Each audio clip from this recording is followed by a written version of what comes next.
మరో ఇద్దరు ఎమ్మెల్యేల అనర్హత పిటిషన్లను డిస్మిస్ చేశారు తెలంగాణ స్పీకర్ గడ్డం ప్రసాద్. ఎమ్మెల్యేలు పోచారం శ్రీనివాస్ రెడ్డి, కాలే యాదయ్య పార్టీ మారినట్లు ఆధారాలు లేవన్నారు స్పీకర్ గడ్డం ప్రసాద్. వారిద్దరిని బీఆర్ఎస్ ఎమ్మెల్యేలుగానే గుర్తిస్తున్నట్లు స్పీకర్ తీర్పునిచ్చారు. ఇప్పటికే 5 ఎమ్మెల్యేల అనర్హత పిటిషన్లపై తీర్పు ప్రకటించారు. ఇప్పటి వరకు మొత్తంగా 7 ఎమ్మెల్యేల అనర్హత పిటిషన్పై స్పీకర్ తీర్పు వెలువరించారు. మరో 3 ఎమ్మెల్యేల పిటిషన్లు పెండింగ్ లో ఉన్నాయి. దానికి సంబంధించి పూర్తి డీటెయిల్స్ మా కరెస్పాండెంట్ సాయి కిరణ్ లైవ్ ద్వారా అందిస్తారు. సాయి కిరణ్. గ్రేసీ, తెలంగాణకు సంబంధించినటువంటి ఒక 2 ఎమ్మెల్యేలకు సంబంధించి అయితే పార్టీ ఫిరాయింపులు ఆరోపణలు ఎదుర్కొంటున్నారు. వాళ్ళిద్దరికి కూడా తెలంగాణ శాసనసభ స్పీకర్ గడ్డం ప్రసాద్ క్లీన్ చిట్ ఇచ్చారు. వాళ్ళే ఎవరైతే చేవెళ్ల ఎమ్మెల్యే కాలే యాదయ్య, అలాగే బాన్స్వాడ ఎమ్మెల్యే పోచారం శ్రీనివాస్ రెడ్డి ఇద్దరిపైన కూడా పార్టీ మారినట్టు బీఆర్ఎస్ ఎమ్మెల్యేలు వారిపైన పిటిషన్ వేశారు. సో దీనిపైన విచారించినటువంటి స్పీకర్ గడ్డం ప్రసాద్ కాసేపటి క్రితమే వారికి క్లీన్ చిట్ ఇచ్చారు. వీరు ఎక్కడ కూడా పార్టీ మారినట్టు ఈ పిటిషన్ లో ఆధారాలు చూపించలేదు. సో దీంతో వీరు పిటిషన్ ను డిస్మిస్ చేస్తున్నట్టు కూడా ప్రకటించారు. సో ఇప్పటి వరకు మొత్తం 10 మంది ఎమ్మెల్యేల పైన కూడా ఈ ఆరోపణలు చేస్తూ పిటిషన్ వేయడం జరిగింది. సో ఇందులో ఇప్పటి వరకు 7 ఎమ్మెల్యేల పిటిషన్ డిస్మిస్ చేశారు. సో మరో 3 ఎమ్మెల్యేలు మిగిలి ఉన్నారు. వాళ్ళు జగిత్యాల ఎమ్మెల్యే సంజయ్ కుమార్, అలాగే Khairatabad MLA Danam Nagender, station Ghanpur MLA Kadiyam Srihari. ఇంకా వీళ్ళ 3కి సంబంధించినటువంటి తీర్పు వెలువరించాల్సి ఉన్నటువంటి అవసరం ఉంది. అలాగే ఇప్పటికీ 5 ఎమ్మెల్యేలకు సంబంధించి కూడా గతంలోనే వాళ్ళ పిటిషన్లు కూడా డిస్మిస్ చేశారు. భద్రాచలం ఎమ్మెల్యే తెల్లం వెంకట్రావు, అలాగే గద్వాల ఎమ్మెల్యే బండ్ల కృష్ణమోహన్ రెడ్డి, రాజేంద్రనగర్ ఎమ్మెల్యే ప్రకాష్ గౌడ్, పటాన్చెరు ఎమ్మెల్యే గుడెం మైపాల్ రెడ్డితో పాటు షేర్లింగంపల్లి ఎమ్మెల్యే అరికపూడి గాంధీ. సో మొత్తం 7 ఎమ్మెల్యేలకు సంబంధించినటువంటి అయితే ఫిరాయింపు ఆరోపణలకు సంబంధించినటువంటి పిటిషన్ డిస్మిస్ అయింది. సో ఇన్ని రోజులు కూడా బీఆర్ఎస్ సంబంధించినటువంటి ఎవరైతే ఎమ్మెల్యేలు పిటిషన్ వేశారో వాళ్ళు వాదనలు, అలాగే ఈ ఆరోపణలు ఎదుర్కొంటున్న ఎమ్మెల్యేల వాదనలు, ఇరు వాదనలు కూడా స్పీకర్ విన్నారు. విన్న తర్వాత తీర్పు వెలువరించారు. వీళ్ళకి సంబంధించినటువంటి ఆధారాలు ఎక్కడ కూడా పార్టీ మారినట్టు చూపించలేదు అనేటువంటిది స్పష్టంగా పేర్కొన్నారు. ముఖ్యంగా ఇక్కడ పార్టీ ఫిరాయింపుల చట్టం ప్రకారం 2 ఎవిడెన్స్ ను చూపించాల్సి ఉంటుంది. అందులో మొదటి ఎవిడెన్స్ ఏదైనా ఆ పార్టీకి సంబంధించినటువంటి విప్ను ధిక్కరించినట్టు వాళ్ళు నిరూపించాల్సి ఉంటుంది. లేదా పార్టీని ఎవరైతే ఆరోపణలు ఎదుర్కొంటున్నటువంటి ఎమ్మెల్యే పార్టీ తనంతట తానుగా స్వతహాగా పార్టీని వీడినట్టు ఎక్కడైనా ఉంటే దాన్ని కూడా చూపించాల్సి ఉంటుంది. సో ఇక్కడ బీఆర్ఎస్ పార్టీ ఎక్కడ కూడా విప్ జారీ చేసింది లేదు, వీళ్ళు ధిక్కరించింది లేదు ఇన్ని రోజులలో. సో అలాగే వీళ్ళు కూడా స్వతహాగా పార్టీకి రాజీనామా చేసినట్టు లేదు, వీళ్ళు కూడా డిస్మిస్ చేసినట్టు లేదు. సో ఇట్లా ఈ విధంగా వీళ్ళు పార్టీ మారినట్టు ఎక్కడా కూడా లేదు. కేవలం ఫేస్బుక్ లలో, సోషల్ మీడియాలలో ఏదైతే కాంగ్రెస్ పార్టీకి సంబంధించినటువంటి వ్యక్తులు కండువాలు కప్పుకున్నట్టు, లేకపోతే సీఎం రేవంత్ రెడ్డి వీళ్ళకి కండువా కప్పినట్టు ఇవి ఉంటే సరిపోదు.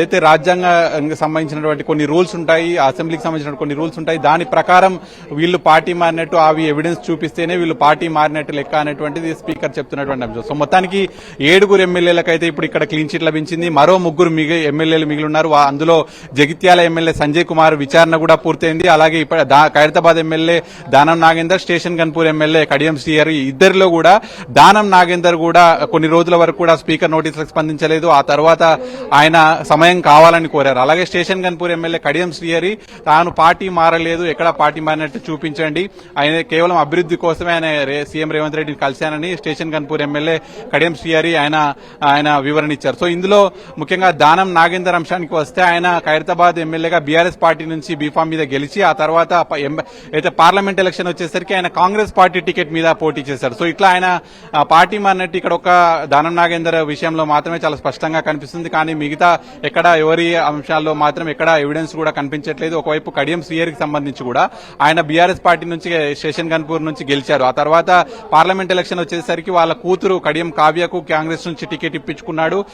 అయితే కాంగ్రెస్ నుంచి కూడా ప్రచారం చేశాడు. కానీ ఎక్కడ పార్టీని మారినట్టు ఎవిడెన్స్ లేదు అనేటువంటిది ఆయన కూడా చెప్తున్నారు. కానీ ఇక్కడ అయితే బీఆర్ఎస్ పార్టీ నుంచి చాలా స్పష్టంగా చెప్తున్నారు, వీళ్ళంతా కూడా మా పార్టీ కార్యాలయాల్లోకి రావట్లేదు, మా పార్టీ కండువా కప్పుకోవట్లేదు, మా పార్టీకి ప్రచారం చేయట్లేదు, వీళ్ళు అధికార కాంగ్రెస్ పార్టీకి మారి సీఎం కండువా కప్పితే అక్కడ వెళ్లి పార్టీ కార్యక్రమాల్లో పాల్గొంటున్నారు. సోషల్ మీడియాలలో అన్నిట్లలో కూడా వీళ్ళు కాంగ్రెస్ ఎమ్మెల్యేలుగా చెలామణి అవుతుంటే స్పీకర్ కు మాత్రం ఇది కనిపించట్లేదు అని చెప్పి వీళ్ళు బీఆర్ఎస్ తరపున ఉన్నటువంటి ఆరోపణలు. అయితే ఆ ఆరోపణలు ఎదుర్కొంటున్నటువంటి ఎమ్మెల్యేలు మాత్రం ఎక్కడా మేము అధికార పార్టీతోటి లేదు, కేవలం మా నియోజకవర్గాల్లో అభివృద్ధి పనుల కోసమే మేము వెళ్ళాము అనేటువంటిది వీళ్ళ సైడ్ నుంచి వస్తున్నటువంటి వర్షన్. సో మొత్తానికి అయితే 7 సంబంధించినటువంటి ఎమ్మెల్యేల క్లీన్ చిట్ లభించింది. ఇంకా మరో ముగ్గురు ఎమ్మెల్యేలు అంటే సంజయ్ కుమార్, కడియం శ్రీహరి, దానం నాగేందర్ వీళ్ళ ముగ్గురికి సంబంధించినటువంటి తీర్పు మళ్ళీ వెలువరించనున్నారు మరికొన్ని రోజుల్లో స్పీకర్. సో వీళ్ళకి సంబంధించినటువంటి తీర్పులు ఎలాంటి అంశాలు ఉంటాయి, ముఖ్యంగా దానం నాగేందర్ సంబంధించినటువంటి పిటిషన్ పైన దానం నాగేందర్ ఏమైనా ఎమ్మెల్యే అనర్హతకు గురవుతారా అనేటువంటి అంశాలు మాత్రం ఉత్కంఠ రేపుతున్నాయి. రైట్ సైకిల్ అంటే ఏదైతే పోచారం శ్రీనివాస్ రెడ్డిని కానీ కాల యాదయ్యని కానీ స్పీకర్ గడ్డం ప్రసాద్ వారిద్దరిని బీఆర్ఎస్ ఎమ్మెల్యేలు గానీ గుర్తిస్తున్నట్లు తీర్పిచ్చిన నేపథ్యంలో మరి ఇక బీఆర్ఎస్ నాయకులు గానీ నేతలు గానీ ఏ విధమైన స్పందన ఇస్తున్నారు? ఇప్పటివరకు ఎవరైనా మాట్లాడారా ఈ అంశం మీద? అంటే ముఖ్యంగా ఎవరైతే మొదటి నుంచి కూడా అంటే కాంగ్రెస్ పార్టీ అధికారంలోకి వచ్చిన తర్వాత 3 నెలల నుంచి ఈ ఫిరాయింపుల పర్వం అయితే స్టార్ట్ అయింది. ఒక్కొక్కరుగా బీఆర్ఎస్ పార్టీకి సంబంధించిన వాళ్ళు కాంగ్రెస్ లో జాయిన్ అవ్వడం స్టార్ట్ అయింది. సో అప్పుడే బీఆర్ఎస్ పార్టీకి సంబంధించినటువంటి ఎమ్మెల్యేలు అటు స్పీకర్ ముందు పిటిషన్స్ వేశారు. సో మొదట స్పీకర్ సంబంధించి కూడా ఈ పిటిషన్స్ ఎవరైతే అనర్హత పిటిషన్స్ పైన నిర్ణయం తీసుకోవడంలో కొంత ఆలస్యమైందని చెప్పి బీఆర్ఎస్ పార్టీ కోర్టు మెట్లు ఎక్కడం, ఆ తర్వాత సుప్రీంకోర్టు డైరెక్షన్స్ చేయడం, ఖచ్చితంగా స్పీకర్ ఏదో ఒక నిర్ణయం తీసుకోవాలని చెప్పడంతో దీంట్లో 3 నెలల్లోపు నిర్ణయం తీసుకోవాలని చెప్పడంతో స్పీకర్ అటు ఇరుపక్షాలను పిలిచి విచారణ చేయడం ఇదంతా కూడా జరిగిపోయింది. ఇదంతా కూడా తెలిసింది. సో ఆ తర్వాత ఇప్పుడు కనుక చూస్తే ఒక్కొక్క తీర్పు కూడా వస్తుంది. సో మొత్తం 7గురు సంబంధించినటువంటి అయితే పిటిషన్ లో 7గురు సంబంధించినటువంటి అనర్హత పిటిషన్ సంబంధించి డిస్మిస్ చేశారు. సో ఇందులో ముఖ్యంగా బీఆర్ఎస్ పార్టీ ఒకటే ఆరోపిస్తుంది, వీళ్ళంతా కూడా సీఎం రేవంత్ రెడ్డి కండువా కప్పారు, కాంగ్రెస్ కండువా కప్పితే ఇటు మా పార్టీకి రాకుండా మాకు ఆ పార్టీ కార్యక్రమాల్లో పాల్గొనకుండా అధికార పార్టీతో వీళ్ళు పాల్పంచుకుంటున్నారు. మొన్న జరిగినటువంటి గ్రామ పంచాయతీ ఎన్నికల్లో కూడా అధికార కాంగ్రెస్ పార్టీకి సంబంధించినటువంటి అభ్యర్థులను గెలిపించారు. సో మొన్న గెలిచినటువంటి సర్పంచ్లందరినీ కూడా కాంగ్రెస్ పార్టీ వాళ్ళని ఓన్ చేసుకుంది. సో అట్లా అంటే వీళ్ళంతా కూడా కాంగ్రెస్ పార్టీలో ఉన్నట్టే అనేటువంటి చెప్తున్నారు. కానీ అయితే రాజ్యాంగంలో 10th షెడ్యూల్ కి సంబంధించి దాని ప్రకారం ఇక్కడ విచారణ జరుగుతుంది కాబట్టి సో ఇందులో ముఖ్యంగా వీళ్ళు పార్టీ మారినట్టు ఎక్కడైనా ఎవిడెన్స్ చూపించాల్సి ఉంటుంది. పార్టీ ఫిరాయింపుల చట్టం ప్రకారం ఏదైనా విప్పు ధిక్కరణ కావచ్చు, లేకపోతే అటు పార్టీకి సంబంధించి వీళ్ళ సభ్యతాన్ని అయితే వాళ్ళంతటా వాళ్ళే స్వతహాగా వదిలేసుకున్నట్టు. సో ఇట్లా ఈ 2 టెక్నికల్ అంశాలను వాళ్ళు చూపించాల్సినటువంటి అవసరం ఉంటుంది. సో ఇందులో స్పీకర్ ముఖ్యంగా టెక్నికల్ అంశాల ఆధారంగా వీళ్ళు బీఆర్ఎస్ పార్టీ నుంచి కాంగ్రెస్ కు వెళ్లినట్టు ఎక్కడ ఆధారాలు లేవు, సో వీళ్ళు పార్టీ మారినట్టు ఆధారాలు లేవు అని చెప్పి అటు చెవెళ్ల ఎమ్మెల్యే కాలయాదయ్య, అలాగే బాన్స్వాడ ఎమ్మెల్యే అటు పోచారం శ్రీనివాసరెడ్డి ఇద్దరిని కూడా బీఆర్ఎస్ ఎమ్మెల్యేలుగానే గుర్తిస్తూ స్పీకర్ తీర్పు వెలువరించడం జరిగింది. సో మరి సుప్రీంకోర్టులో కూడా మళ్ళీ విచారణ కూడా ఉంది ఈ అంశం పైన. సో మరి ఆలోపు స్పీకర్ తీసుకునేటువంటి నిర్ణయాలకు సంబంధించి స్పీకర్ తరపున అడ్వకేట్ కూడా సుప్రీంకోర్టులో ఆయన వాదనలు వినిపించాల్సి ఉంటుంది. సో ఇప్పటికే అటు సుప్రీంకోర్టులో 7గురు సంబంధించినటువంటి ఎమ్మెల్యేల అంశం పైన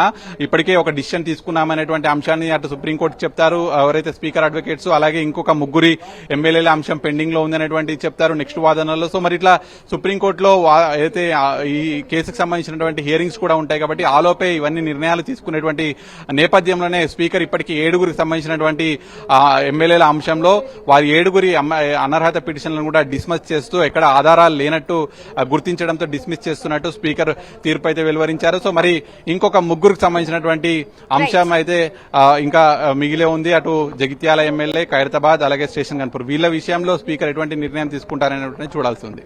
ఓకే, థ్యాంక్ యూ సాయికిరణ్. మరో 2 ఎమ్మెల్యేల అనర్హత పిటిషన్లను డిస్మిస్ చేశారు తెలంగాణ స్పీకర్ గడ్డం ప్రసాద్.